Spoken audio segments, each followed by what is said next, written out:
singularity.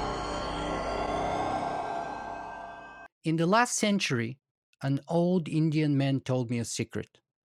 The kind from South Dakota, not Delhi. He told me this. He told me myth can maintain the health of the world. But when we forget these special stories, everything goes a little crazy. He told me I had to keep remembering. He said the old stories released a kind of oxygen. People would gather around the tales and that I had to make a life from this. I never saw him again, but I did what he said. My name is Nicola, and you're watching Singularity FM, the place where we interview the future. If you guys enjoy this podcast, you can show your support by either writing a brief review on iTunes or by simply becoming a patron via interviewthefuture.com. Today, my guest on the show is Dr. Martin Shaw. Martin is an award-winning writer who lives in Dartmoor in the far west of Britain. His most recent book, Bard's Cow, was selected as a book of the day by The Guardian and described as rich and transgressive by the Sunday Times. A deeply respected oral storyteller, Martin Shaw created the oral tradition and mythic life courses at Stanford University. Dr. Shaw is director at the West Country School of Myth and a longtime wilderness rites of passage guide. In short, Dr. Martin Shaw is the best oral storyteller in the English language that I know of. So, welcome to Singularity FM, Martin. Thank you, Nicola. It's lovely to be here. Fantastic. So, Martin, did you really just follow the advice from this old Indian man, or is there more to your story of how and why you became a storyteller? There is bound to be more to why I became a storyteller, but it's a true. That quote that you just gave, the name of the man was Wallace Black Elk.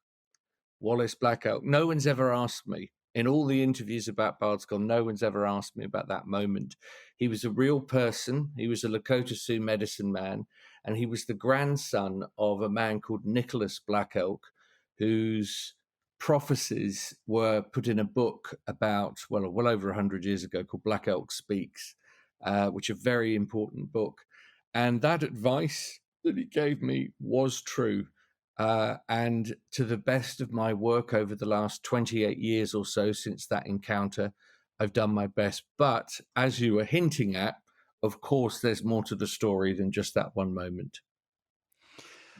That's phenomenal. So why don't you unpack this a little bit for us and give us a little more of the story? Sure. Okay.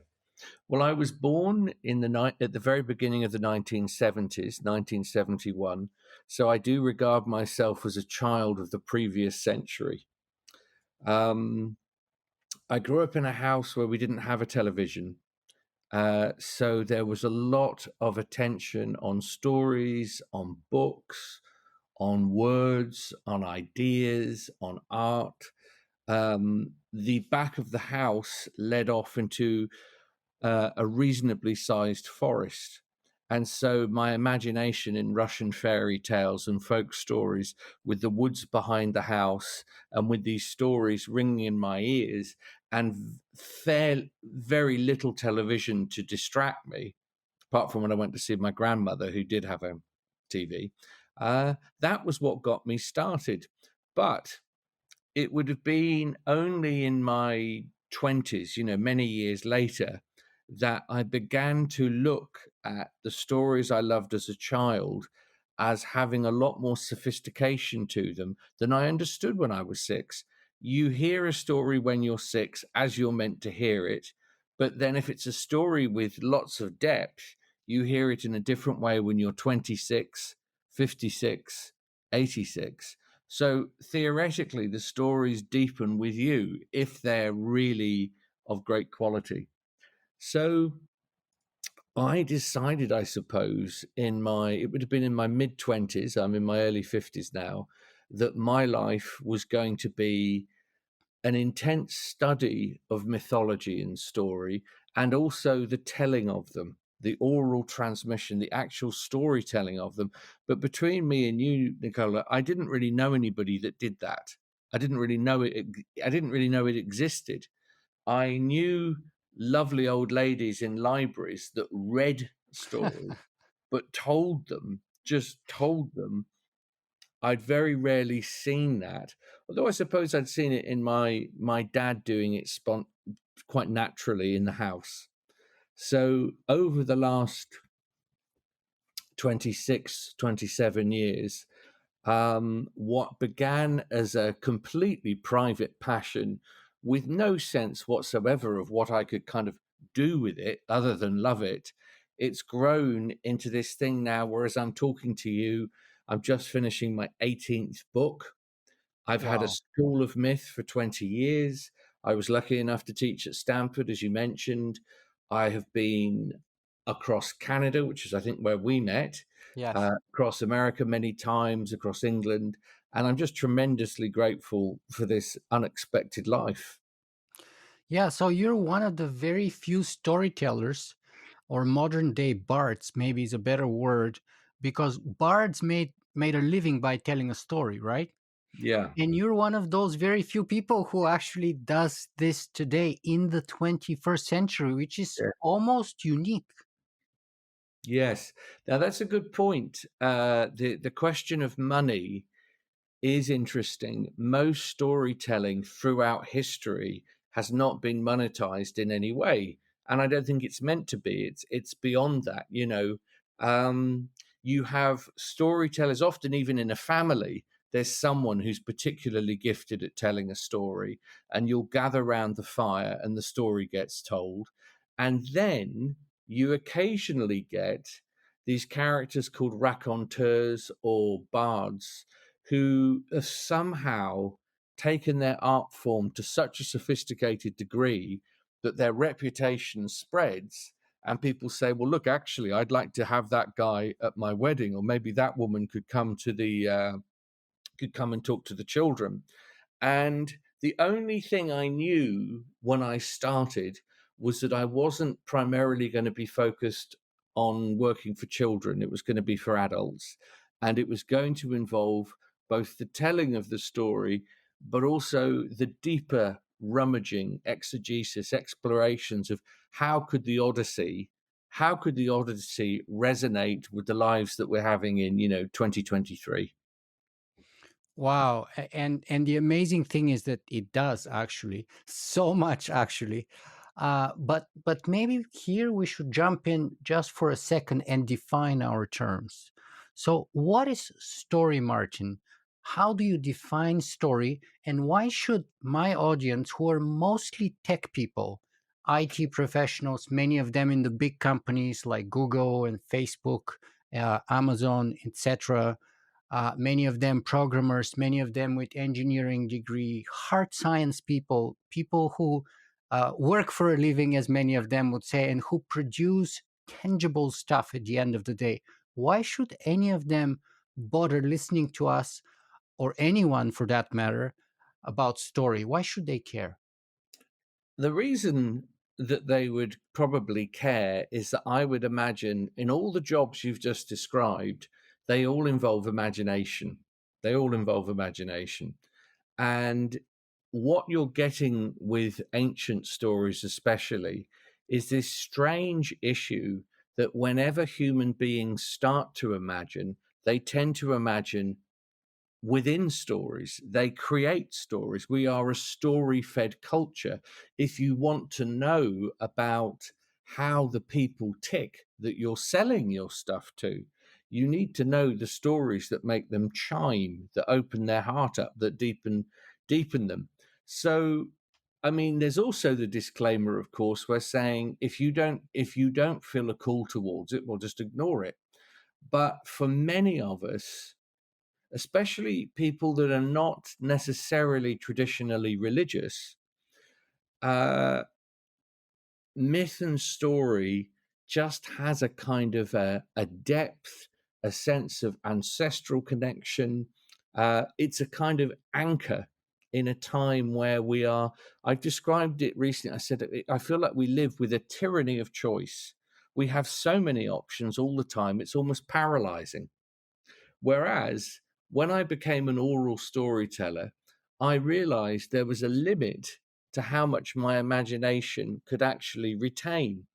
And so to learn, say, for example, which I'm doing at the moment, or relearning something as big as Homer's Odyssey that takes me 2.5 days to tell, that means a degree of sacrifice. It means I don't sit up every night watching Netflix. It means that I have a kind of martial discipline. So I get up in the morning and I start to work with the images. And I don't learn the story through a script. I learn it through pictures. And I just look at the pictures in a row and I start to describe them. And over time, that becomes the story. So that's what I would say. Anybody interested in the imagination and interested in human beings is probably going to find some element of story and myth that would appeal to them. Yeah, and to be honest, I'm the perfect example of that. I am not religious at all, even though I come from a kind of a sort of a diametrically opposed family situation. I mean, my father's family were all communists, and they kind of became more prominent after communism came to Bulgaria. But my father's family, I mean, my mother's family were very religious Orthodox Christians. And my grandfather was a small business owner, so he lost everything when communism came. And so that kind of created these two very diametrically opposed points of view in the family.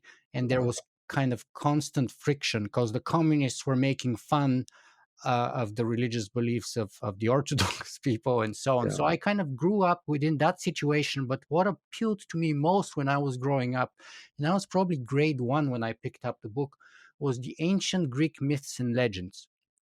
And this thing that I read and reread a number of times literally blew my mind. It Mm. was so magical, so unbelievable. And of course, even before that, my mom would read me all kinds of French and Western fairy tales, and she would do all the voices and everything. And I was totally entranced when I was a child. So that kind of was my first exposure to story. And now I realize that I am a keynote speaker. That's how I make my living with it. And in fact, one day I was blown away by the realization that all I do is I tell technology stories. Right. And that took me to a whole other level of making my living because my technology work in the last 15 or 20 years since I've been dealing with my podcast and my blog has been literally bringing ethics into the conversation of technology because my background is ancient Greek and Roman philosophy. And so I realized that all that I'm doing, in fact, is bringing the story of Socrates, the Socratic method of dialectical investigation, asking questions. That's what I do when I do these podcasts. And then when I do my keynotes, I bring all the ancient stories of Epictetus and Socrates and this and that and the other into the modern world and connect them to the modern stories. And that's how I kind of figured out I make a living, which is Amazing. strange, mind blowing realization. Yeah. Well, that's it. One of the things I wanted to say was that storytelling is a very broad word.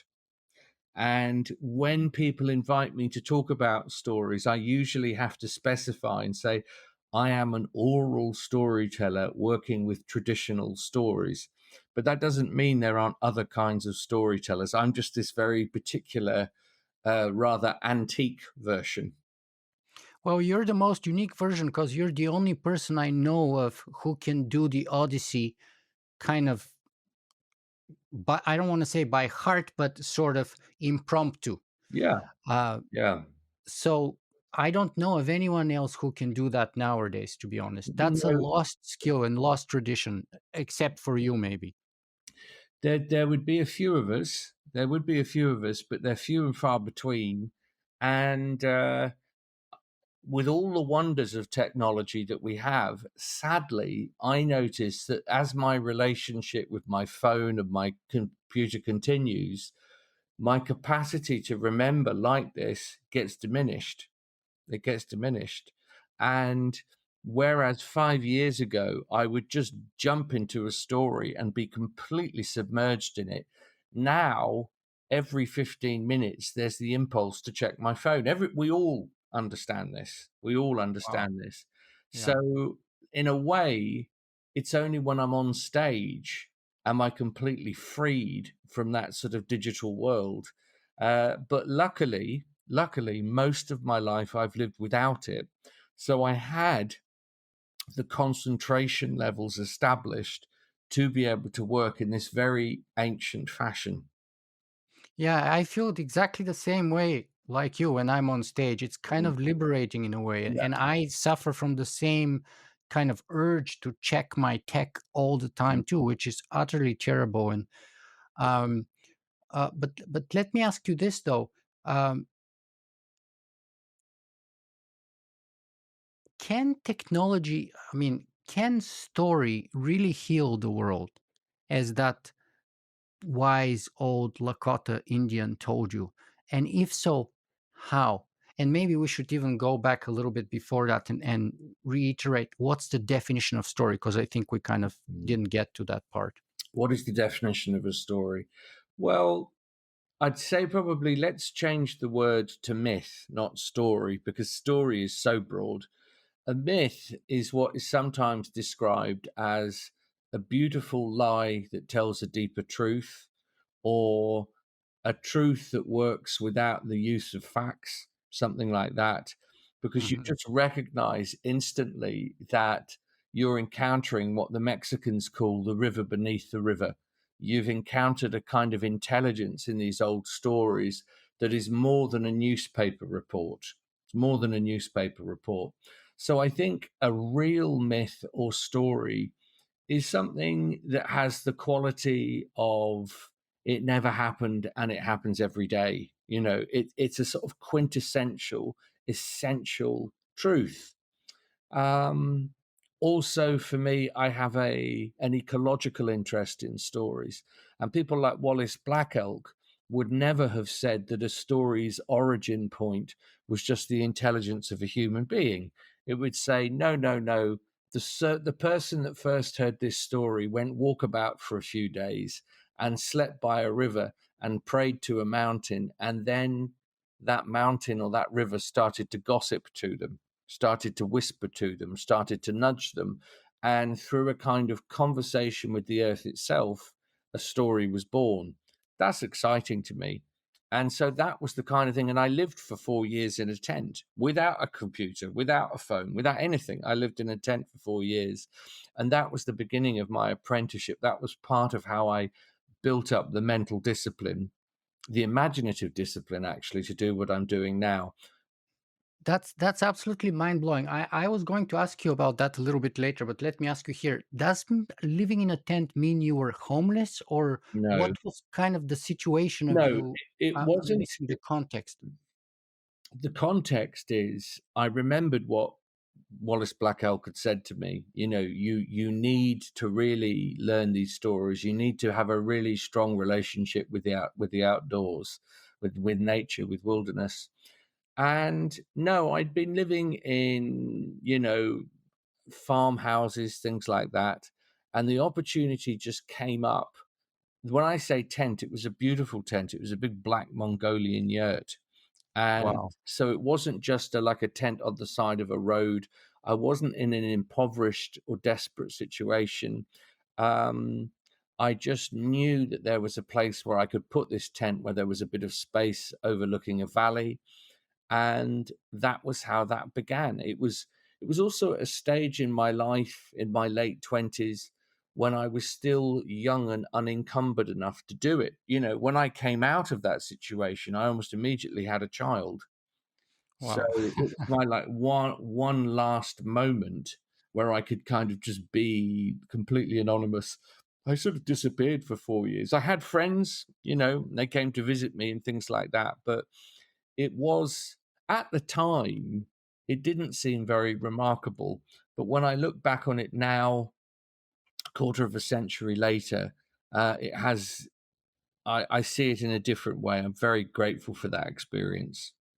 I think so. It's totally unique, and 4 years is a long time. It's a very formative, long period of time. So, going back to the claim of whether or how myth Yeah. can heal the world. So first of all, does our world need healing? And secondly, how does myth do that? Well, let's have a think about that. Does the world need healing? Yes, certainly it does. You only have to look at the kind of suicide pact we seem to have got ourselves in with, climate emergency, for example. You only have to look at the fact that we can't seem to stay married anymore. We There's any number of things once you start to look around you that shows you that this is a world in tremendous conflict. Now, obviously, you were saying earlier on that you're not a religious person, but for people that are religious, for many different cultures and faiths, they say this what we're left with is a fallen imprint of something that once worked much better. But we have fallen so much out of relationship with the creator of this place. We're now kind of in a world of shadows and mist, really. Now, myths also refer to things like that. They refer to, the time before time, the time underneath time, the time before time was digital and strapped to your wrist, as a watch, as another kind of time. And when you were telling a story, a really deep story, you fall out of that part of you that's checking your emails and looking at the clock and wondering about the car and filled with ambition. You fall into a much deeper state. So for me, a phrase like saving the world is too grand, it's too big. But in terms of regulating the condition of a person, can you actually tenderize the heart of a person? Could they be so moved by a story that they make different and better decisions about their life, and more importantly, how they treat other people? Yes, that is how stories work. Every culture, before they were literate, collected the things that really mattered and codified them in stories and passed them down. All the secrets, all the mysteries, all the ways about how to live, how to encounter suffering, how to be how heroic, how to know what to defend. All of those things were in stories. Yeah, primatologists say that social grooming or mutual grooming acts as the social glue among apes. So is story the social glue among humans, the social glue of our civilization? And is that social glue then now literally coming apart? And therefore, the vacuum, therefore, the chaos, therefore, the kind of directionless and the bickering and all the fighting and all the conflict that you were talking about.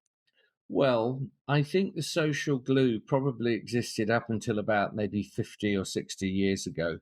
But now, of course, we live in this sort of polyglot of information where I think for young people, especially growing up, less and less and less are you going to be culturally identified with a particular set of ideas, because through the internet we're exposed to so many others. So there's not going to be, it's a word I like a lot, fidelity. There's not going to be a lot of fidelity to one particular tradition necessarily, when there are so many and they seem so exotic and beguiling and so much more interesting than what you probably grew up with. It took me till I was 50 to begin a really, what you would call a kind of a religious life. But I did have the stories for 40 years, or I had them my whole life, really. So they showed me something about the conditions. They showed me a lot. Myth shows you about the conditions of living. For me, Christianity showed me then how to live it. It didn't just show me Mhm. what life was, it showed me how to live it. But as for now, are stories still the binding narrative? I'd say there are. There's just more than ever. And with the one hand, that will feel terribly liberating, and on the other hand, it'll feel like there's so much choice you wouldn't possibly know what to do with it.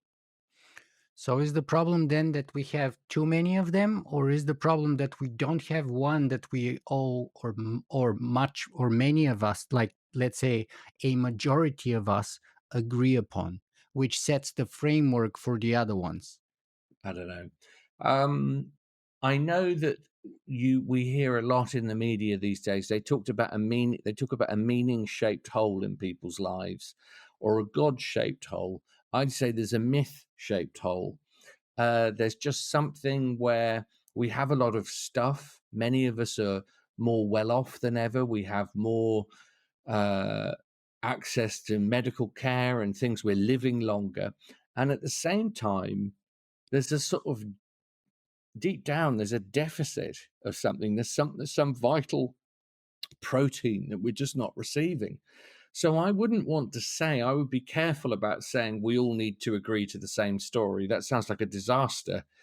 But I think it's the difference, Nikolai, between what I call growth and depth. We live in a world that celebrates exponential growth, but the consequence of existential of very swift growth is always a lack of depth. So we our knowledge is 2 miles wide and 2 inches deep. We know a little bit about everything. Mhm. And one of the things about storytelling is you have to trade some growth for depth. You have to go deeper, otherwise you can't do it. Yeah, I've been talking about depth. I've been doing total refocusing and sort of a deep dive into the world of story for the last maybe 4 or 5 years. And so you're probably the 10th or the 15th interview of kind of a story expert that I have brought on my podcast, which was kind of a radical break with the previous 300 interviews that I did before that, who are usually tech experts and AI experts and transhumanists and so on. And the reason was because I got to that conclusion that we need a new story.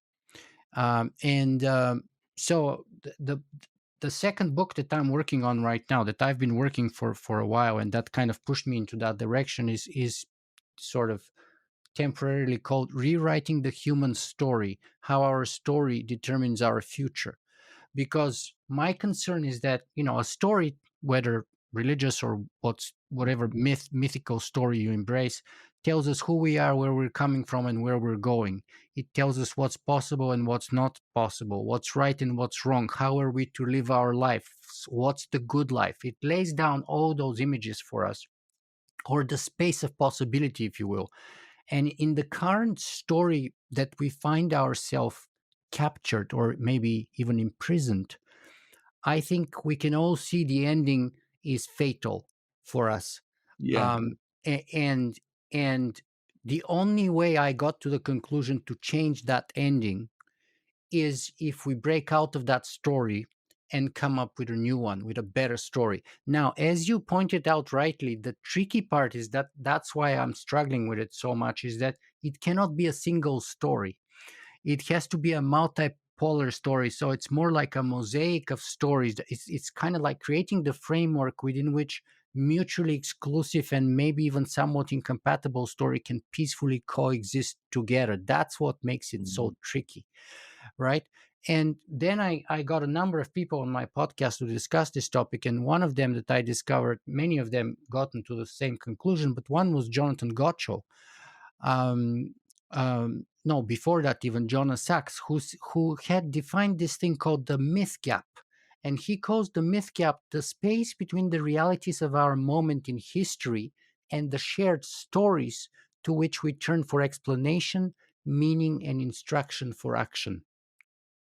And so that myth gap creates that tension because the old stories that brought us thus far are no longer useful or capable to deal with the modern problems that we're dealing with.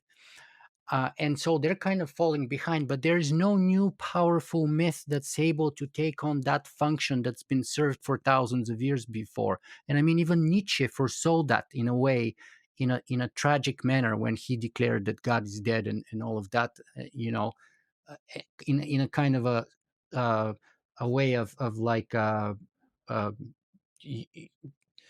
how should I put it, in a sorry way, in a way in which like the comfort of the old world is gone, and now we're kind of struggling in this vacuum where the old mythos is dead, but the new one is not here, and so on. So take this on from here, and tell us, how do you perceive that kind of reasoning and perception that I shared with you? Well, it's depressing, that's for sure. And I think there's an element of truth in it.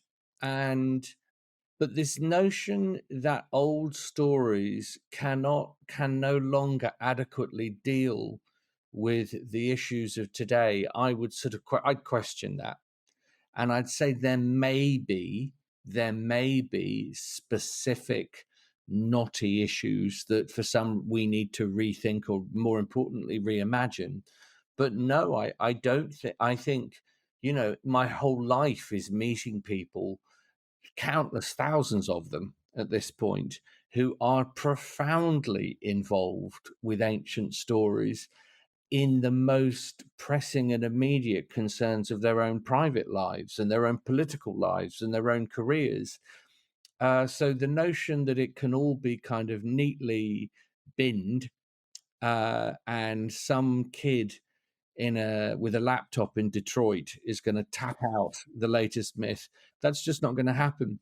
I mean, it does sadden me. Honestly, it saddens me because the way the stories used to come into tribal consciousness, there was an element of what I would call the sacred about it. That, and I don't mean, when I say sacred, I'm not saying you have to sign up for a belief in God exactly, but just a sense that something outside of ordinary time was being invoked. There was a sense of auspicious, powerful occurrence. That's what a good storytelling, it was an event. The word Hebrew, in Hebrew, dabar means word, it means event. A word is an event. And so I wonder what is going to happen when the stories are endlessly now being created almost in an AI type fashion, from cutting and pasting bits from myths, bits from stories, chuck them in the machine, sees what happens. But the person themselves has done no work, has done no equivalent of 4 years in a tent or anything like it. That connection to the earth that I brought up in the first few minutes, that actually a myth worth hearing has a more than human intelligence in it, to a tribal group, that's what they'd say. The lack of that, the myth we end up with is the Narcissan myth. We end up just looking at a reflection of ourselves in a pond, telling us what we already want to hear. That's so funny, because I say that technology is a magnifying mirror in my keynote speeches, Yeah. because it doesn't uh, it basically takes tell us who we are, and it magnifies it, it amplifies it, but it doesn't put too much of its own. So it takes the best of us, but it also takes the worst of us. And so instead of trying to fix technology, sometimes which is like trying to polish the mirror, I say we might as well consider the kind of image that we project and be more deliberate about that, and try to fix the origin of the Mhm. problems rather than the reflective mirror. Yes. And so therefore the root of the problem is usually us. It's not really the technology. But going back to the mirror, not to the mirror, to the stories, I totally agree with you, because I share many of the stories about Socrates and Epictetus and Plato, and the myths that Plato shared with us and so on during my keynote speeches. So there's lots of wisdom there, or the stories of their own life and how they lived, how they carried themselves together. They're super powerful. But by the myths, I mean like an overarching myth which frameworks our whole civilization. So in a way that, for example, the 20th century was like a clash between capitalism, communism, and and fascism. And fascism was the first story that went away. It's a grand story of how to organize a society. Then communism eventually fell apart in 89 to mid 90s in some countries. And I think and then, Francis Fukuyama hurried on to proclaim the end of history, because in his view, capitalism was not simply the best story we ever told, but in his view, capitalism was the best story that could ever be told. And therefore, no more history, you see, because no more progress. We have reached the pinnacle in his view, which is an utterly preposterous Mm. notion. Very popular in the Department of Political Science when I was there 20 years ago. Uh, but now I think we're seeing capitalism as a story falling apart, literally. And we are lacking this kind of a general organizational framework. The story of democracy is kind of falling apart. People are losing respect and value in democracy and turning to strong leaders to bring order into the world of chaos that they find themselves into. And so what I'm trying to come up, and I think lack of a story or embracing those story determines our future, because it shapes the framework within which our masterpiece is going to be painted. And so I am trying to come up with a new framework, a new story that would rewrite the possibilities of the future of us as a human, especially in the context of advanced technology such as artificial intelligence, which is super powerful. The fact that we're merging with machines, the transhumanist movement is getting very powerful through not only just merger with machine, but genetic manipulation and all those kinds of things. So this is where I think we need an overarching framework that would bring us together. Yes. And so, what's your idea? Well, I am working on it. I have many ideas that I'm currently exploring, and many options. It hasn't taken the shape of a structure that I'm able to comprehensively share and to say that it's kind of coherent yet. It's a struggle. So my book has three parts. The first part is called story.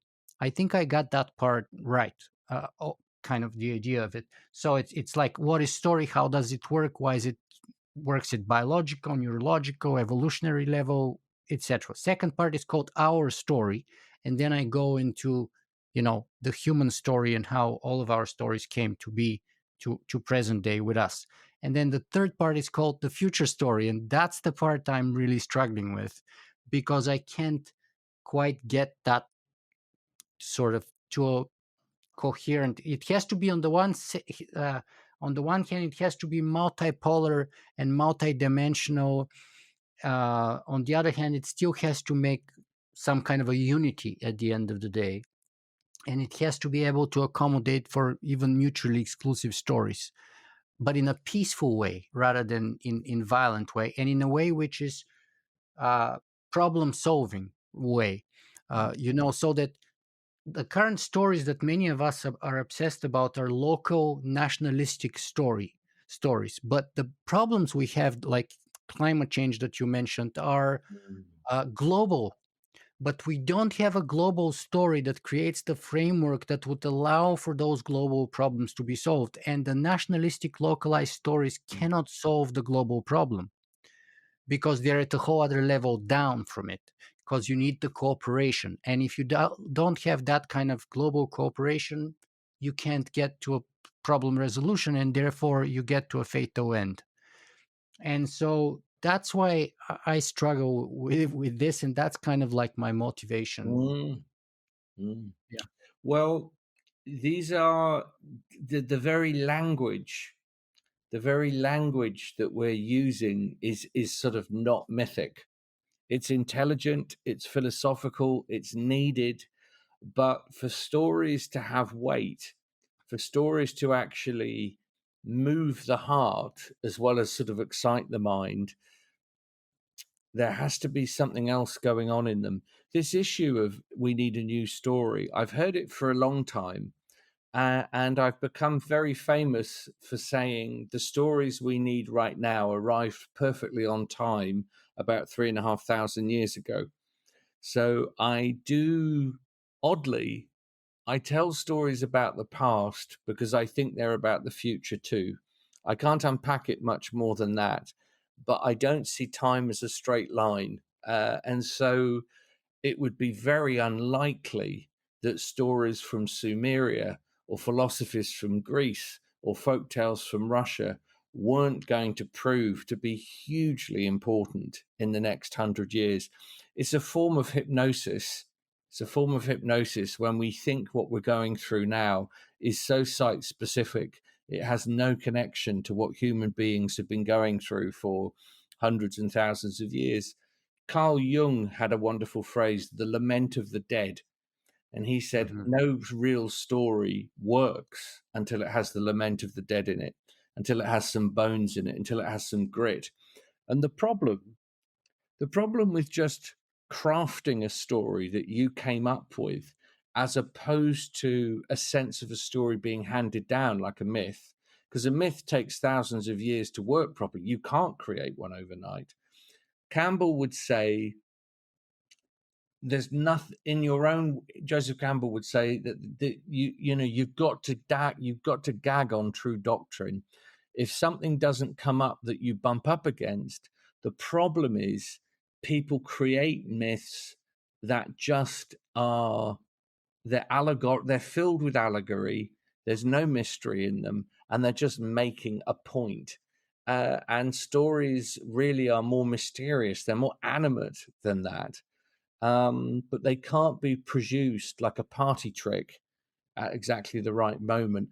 I just wonder about humans as we're having this conversation. I'm just despairing a bit because traditionally storytellers would spend lots of time not hunched over computers, but out under trees and just out in other situations, other life worlds, as the anthropologists would call it. Uh, so you're on receive to a bigger universe than just your sort of small set of concerns. So that's the kind of thing that I would be in. It's the only thing that I could think of as a sane response to where we are. Yeah, and like you're 5 years older than me. Like you, I grew up with sticks and stones. We had a black and white TV until I was grade 8, um, and I played outside until midnight in the summers in the mountains of Bulgaria. And my Wow. grandpa had to go look for me or shout for me from the other 2 blocks away, and then I would come home. That was kind of I had a very very happy childhood. But let's see. And I've heard you say before this that we cannot come up Mm, with a mm, myth, overnight. It's yeah. it's a 1,000-year-old long project, Mm, if not longer. But so let's see if we can unpack that. So, and I'm a big fan of the old stories myself, but because I even use them and apply them in every keynote speech of mine. Just 3 days ago, I did a presentation for the Canadian Actuarial Society, and I talked about Epictetus and his life there for a very long time, and what we can learn from him about our lives today, namely resilience and things like that. But um, what can you suggest? Perhaps can we learn from any of your favorite myths in terms of dealing with AI, for example?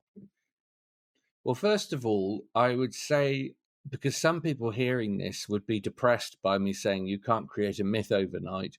That's true, but you can create a story, just to make a distinction. Stories and myths are a bit different. Yeah. So, for example, J.R.R. Tolkien did an incredible thing with Lord of the Rings. Now, do I regard Lord of the Rings as a myth?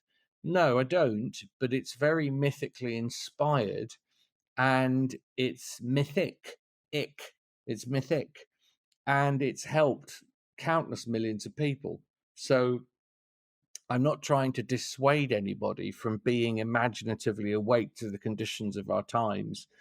Um, in terms of I don't know. I need longer to think about this.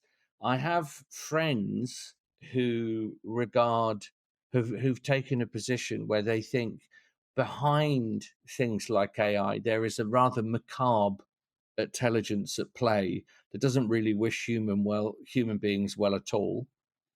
So that's something to consider. But then my idea would be always, I wrote a whole book about it called Smoke Hole, where I ask a question. I say, look, how did a tool become a deity?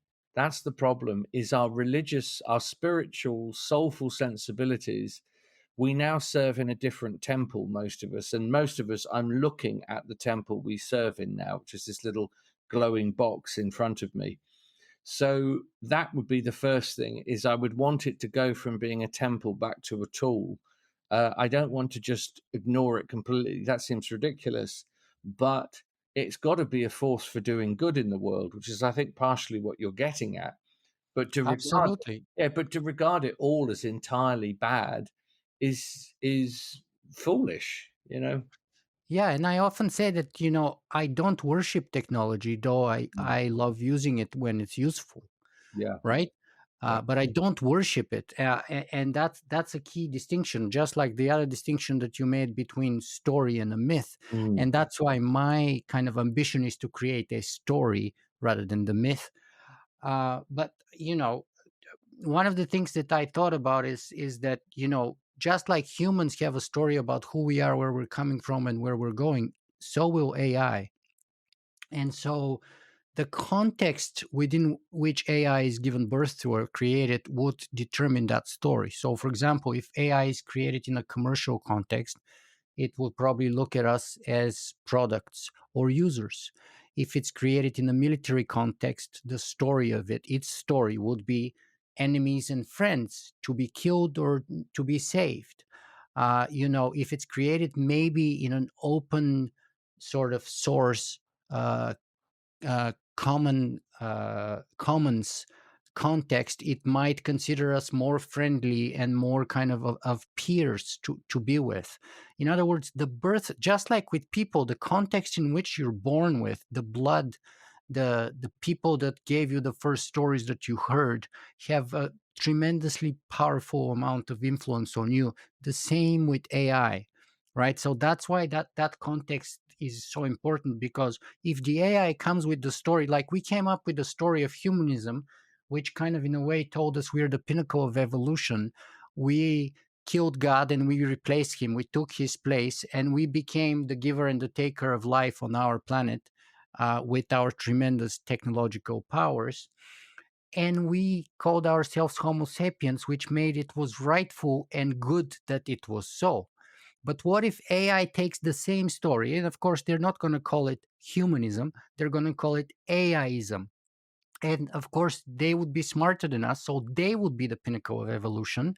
And if they look at the world the way we look at now, they would treat us the way we treat the apes or the ants or all the other animals, right? Because it's a very sort of humanism is a very speciesist, self centered, kind of self justifying kind of a framework, right? And that's why one of the things I'm trying to change is the humanism story without losing the human, though. That's the key point, to be a little bit less self-centric and egocentric and self-serving, but more encompassing. Just like the circle of reference always has expanded. First it was like men of arm and property, then it was eventually younger men, then it was eventually women, then it was eventually people of different races and slaves, and now we're kind of expanding that circle of reference, hopefully globally, to, in theory at least, the whole of our species. But I'm saying we have to go even beyond our species to other species and kind of include all sentience within the circle of reference, if you will. And that would be a project of self-salvation in a way, because again, if AI treats us the way we treat the others now, we're doomed. Yes. Funnily enough, everything you said in the last couple of minutes if you look at it mythically, the best examples of those sorts of stories, which in other words is a multiplicity of intelligences being taken seriously, those are indigenous stories. They're outside of Europe. They Absolutely. are from Arnhem Land. They're from Australia. They're from Amazonia. They're from South Dakota. They're from the Inuit. There are stories within stories within stories there that are completely in tune with everything that you've just said. Yeah. Yeah, and that's one of my greatest kind of points of references or research in part three is I've been doing a deep dive in lots of that kind of stream of Mm. research of, First Nations, we call them here in Canada, or the indigenous peoples all over the world. And I've done a deep dive in African stories, in North American stories, and so on. But going back to the topic here, because we're literally running out of time, we maybe have 4 or 5 minutes. So where do we go from here? We started with a quote from your book, Bart's Gall, Yeah. about how story can heal the world. We both agree that the world needs healing. Yeah. Now, how do we do that exactly? Maybe we're struggling both with it. What do you want to propose here? Do you have any ideas as a storyteller? What's your place in that healing process? Is it just telling those old stories, or is it more to it? There's always more to it. An old woman recently said to me, she said, although you're called a storyteller, she said, really, in a room when you're working, story is a cloak that you throw over people, and then you do all this kind of deep surgery on them underneath the cloak. Because storytelling sounds so bland, it sounds like a child's activity, like there's nothing going on. But the wonderful thing about being a storyteller is there's no one in the world, this is it actually, Nikolai, no one in the world has ever said, if there's one thing I really hate, it's a great story. It doesn't exist. So I find myself in the most extraordinary and privileged conditions because everybody loves the story. Therefore, you're not just dealing with an antique art form, you're dealing with something that everybody is wired into if the story is compelling enough. So we need a story that brushes up against the sense of our times in a very real, dramatic sense. But for me, if the stories we're telling don't have in them what I would call the service code, then we are doomed. And by the service code, I mean, are human beings in touch and in service for something greater than their own immediate passions or not? That is the essential function of a lot of religious life, is just to give you some distance from being run ragged by your own passion, your own desire, your own addictions. So we need stories that are compelling enough.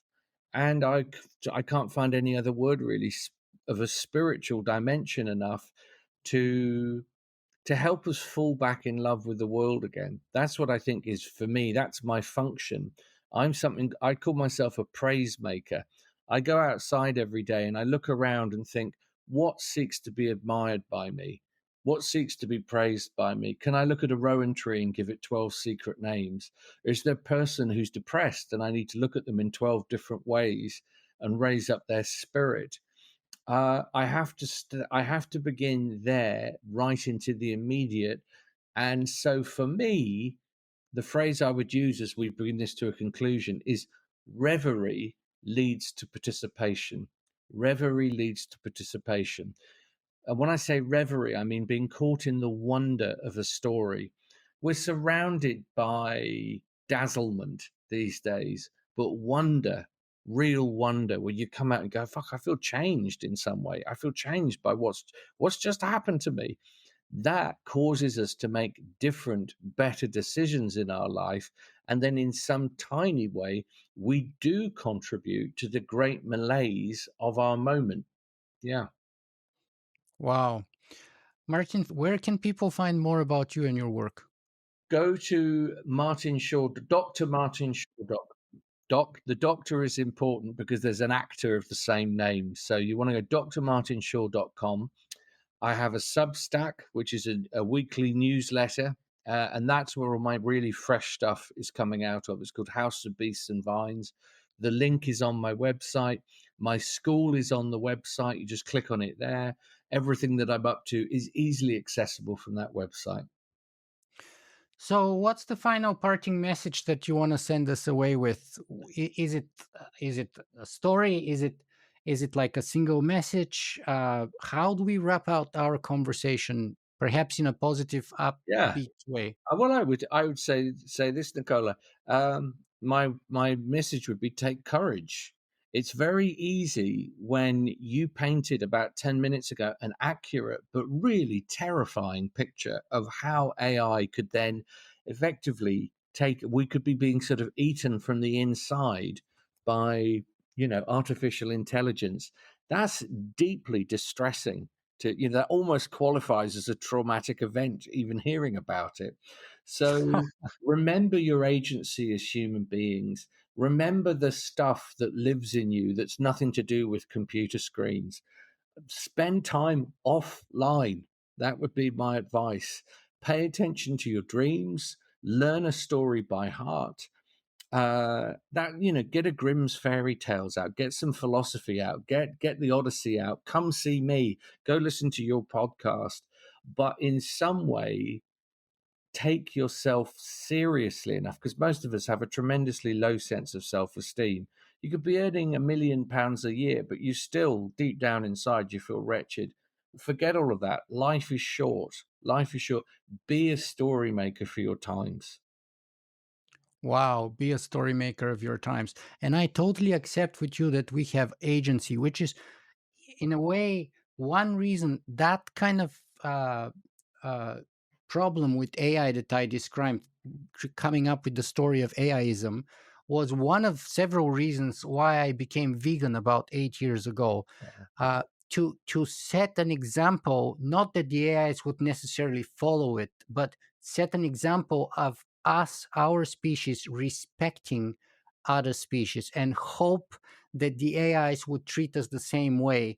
Because if they treat us the way we as a species have treated the world and all the other species right now, and kill them by the billions for fun, for sport, not just for food, or just because we don't care, we are doomed. And that's where I took on my agency and embraced it. And I would pile up, and I've been piling up on top of that what you just said about becoming your own storyteller, and taking on that further agency further, because I think we do tell a story with the way we live our lives too, Mm, with what yeah, we do, not just with the oral tradition, but with yeah, our actions. yeah. I agree. I agree. Well, Dr. Martin Shaw, thank you so very much for taking the time to be with us. I Pleasure. really appreciate your time. Thank you.